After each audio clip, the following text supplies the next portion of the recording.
ojos raros.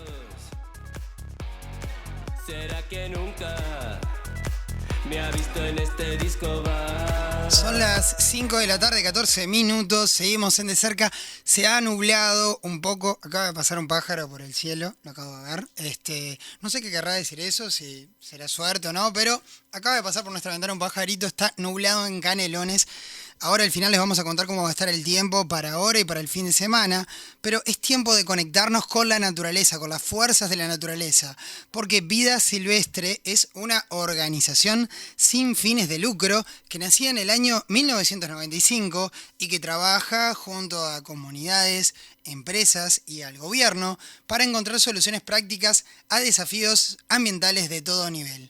3 de sus ejes de trabajo son la gestión para la conservación, la educación ambiental y un programa de refugios. Pero hoy, De Cerca, le da la bienvenida a Vida Silvestre y para eso estamos en línea con el director, el biólogo y director de Vida Silvestre, Cristian Clavijo. Cristian, ¿cómo andás?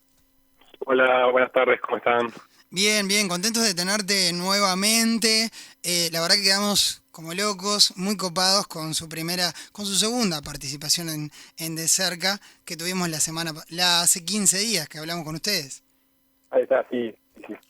Muy bueno, nosotros también muy entusiasmados, la verdad que es un gusto darse los espacios estos para conversar fraternamente. Además, hoy traes un tema que ayer yo lo adelantaba al principio del programa, de exploradores, siglo XIX, también que involucran al departamento de Canelones. Contanos un poco sobre qué vas a hablar hoy.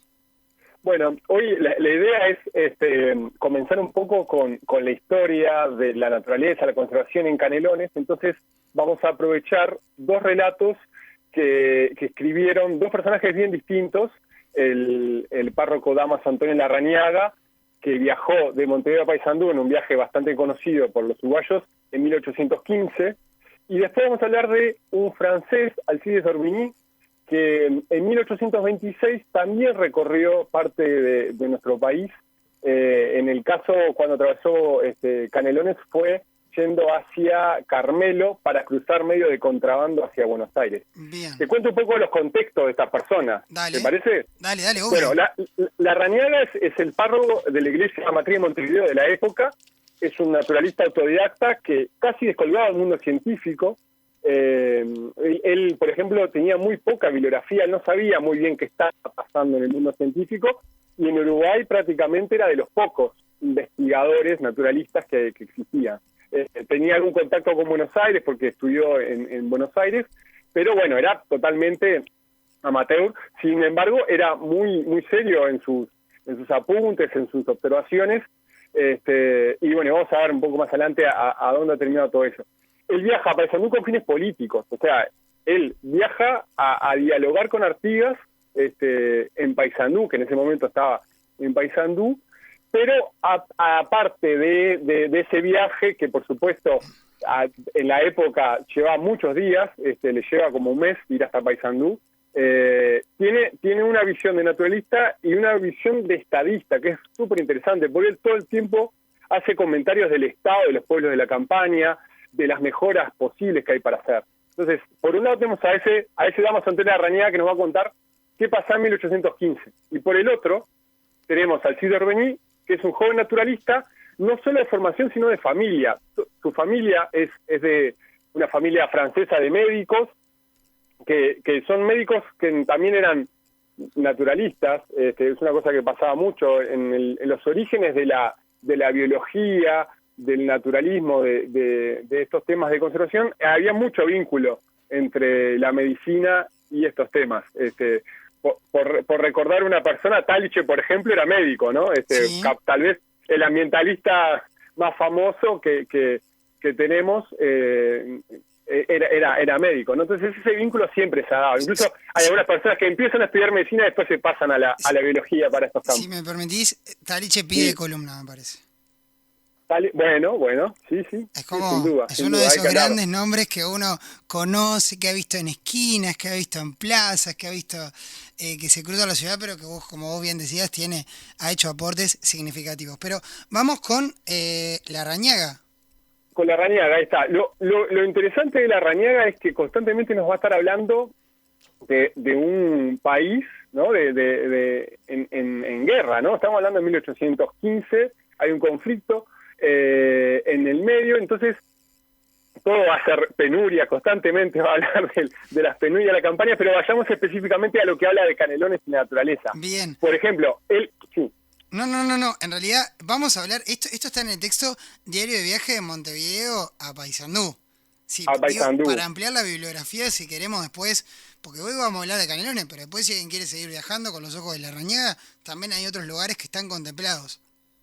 Ahí está, sin duda, porque tiene todo el viaje, y la vuelta que no es por la misma ruta, sino que es un poco diferente para mejorar, incluso vuelven bastante más rápido, tomando otro camino. Bueno, entonces tenemos a un naturalista en contexto de guerra que se toma su tiempo para llegar a Paysandú y realiza algunas de las descripciones más valiosas sobre nuestro paisaje. Y él, en Canelones, ¿qué cosas le llamaron la atención?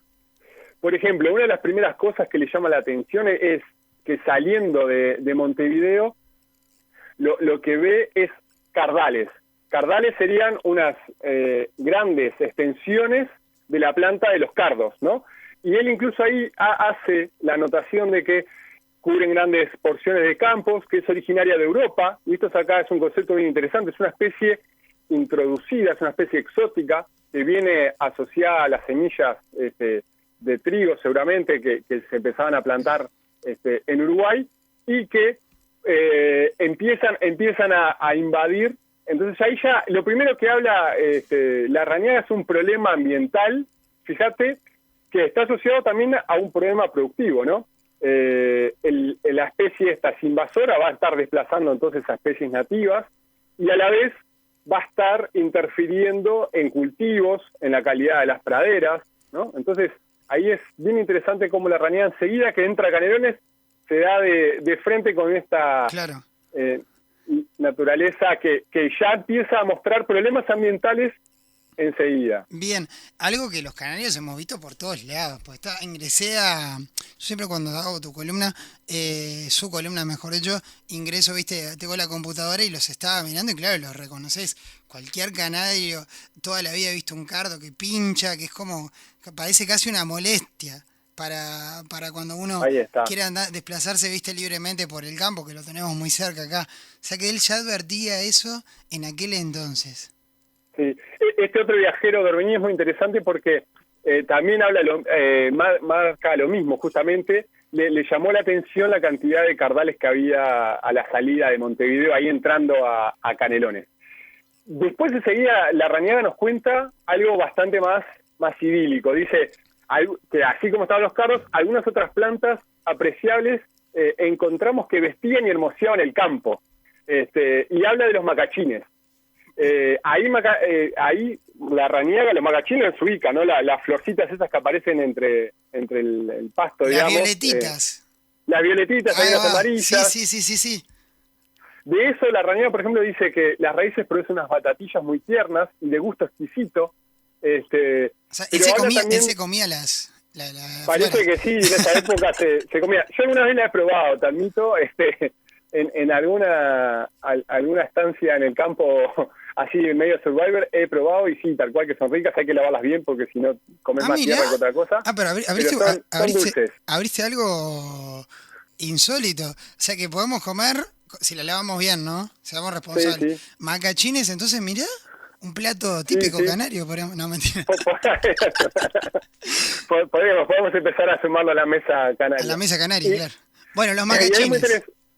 Ahí está, y él hace incluso una anotación bien interesante porque en una época donde la industria es muy necesaria para una campaña pobre y dependiente de las importaciones, él dice que con las flores se podría llegar a hacer algo parecido a la seda o si no por lo menos un hilo fuerte, que podría servir para hacer pasta para sombreros o para aplicarlas en alguna otra vestimenta, ¿sí? O sea, que interesante, siempre Larrañaga está haciendo notar, valorando la naturaleza, la fauna y flora nativa, con un potencial también de producción en un país donde las industrias faltaban. Por ejemplo, cuando pasa... Sí. Además, era un país que todavía no tenía una matriz clara de producción, hacia dónde iba a ser. Ni siquiera teníamos nombre, no éramos Uruguay, estábamos en ciernes. Entonces me parece que lo que vos agregás es bien interesante porque tiene que ver con esto, con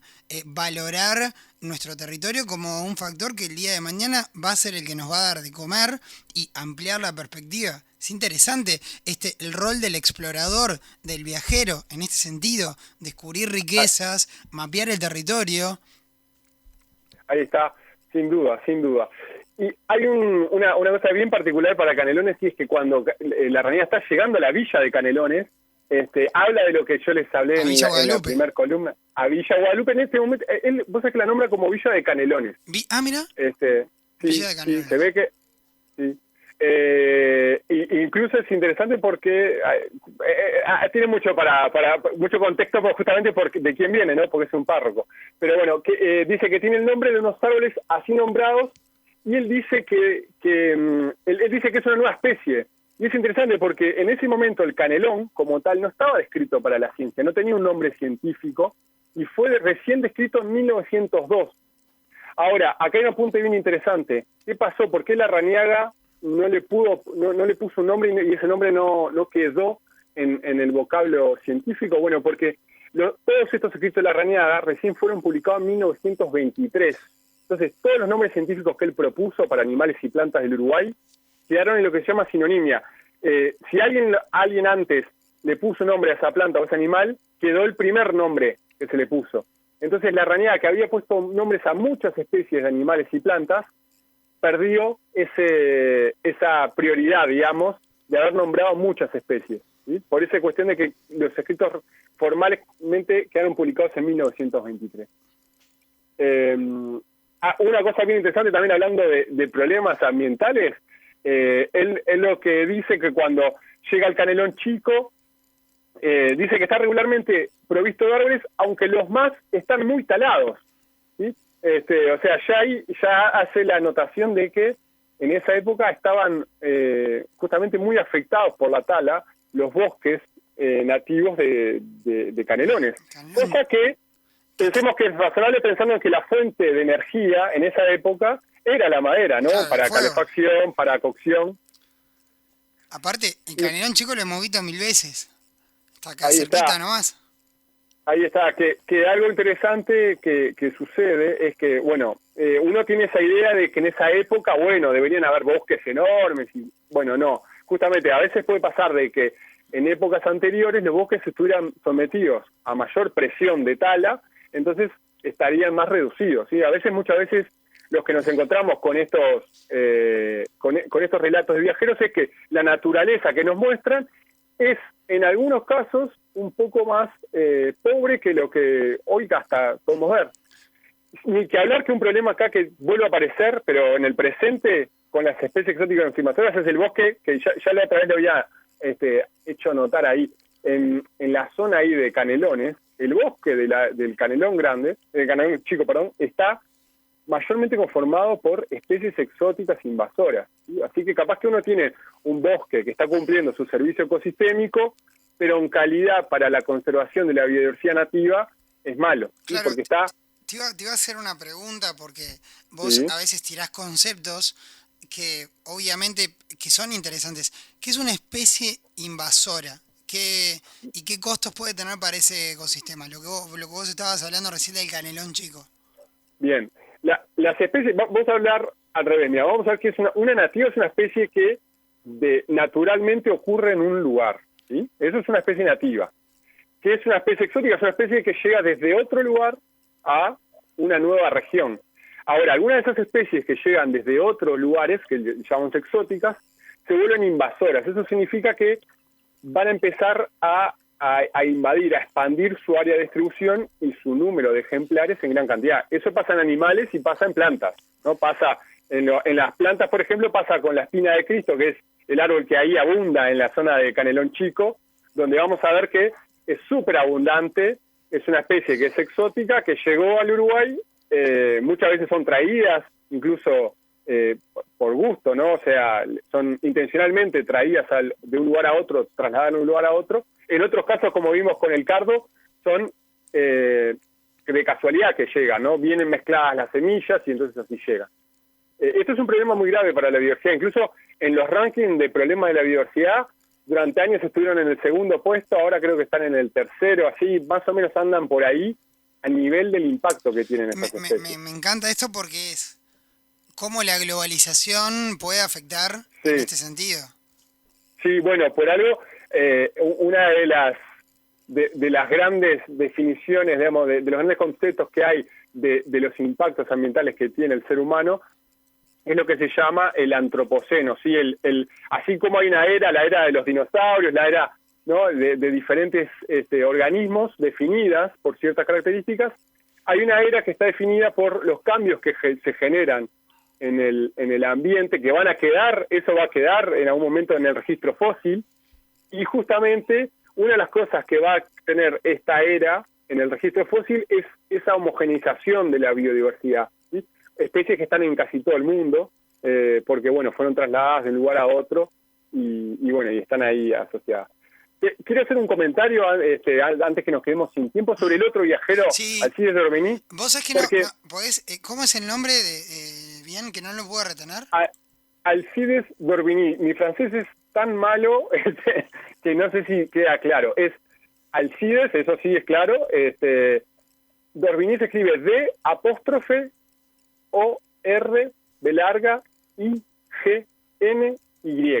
¿Sí? Alcides d'Orbigny. Acá lo encontré. Bien. Lo encontré. Bueno, Alcides d'Orbigny, como les dije, es un naturalista de profesión. Él fue enviado, con solo 24 años, es enviado por el Museo de Historia Natural en París para explorar el sur del continente.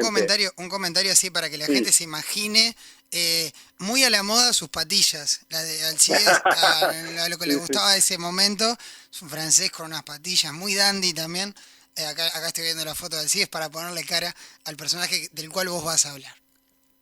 Bueno, de Alcides vamos a hacer un comentario breve, después vamos a poder hablar bastante más porque él es muy detallado, porque justamente él no iba con un fin político. La realidad, en cada pueblo que llega se entrevista con la persona, la autoridad del pueblo, ¿no? Tiene como ese tipo de actividades.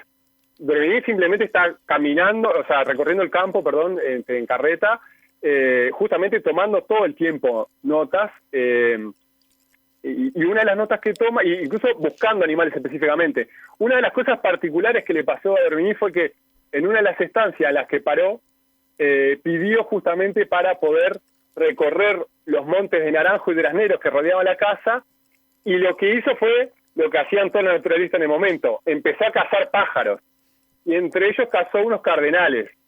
Lo que él dice me granjeó los reproches del propietario, que desde hacía mucho tiempo veía los mismos cazales anidar anualmente en su huerto. O sea, hay la primer conflicto internacional por conservación de naturaleza del Uruguay, es la caza de unos cardenales en alguna estancia en Canelones. Es entre la zona de Las Brujas y Canelones que se da esto.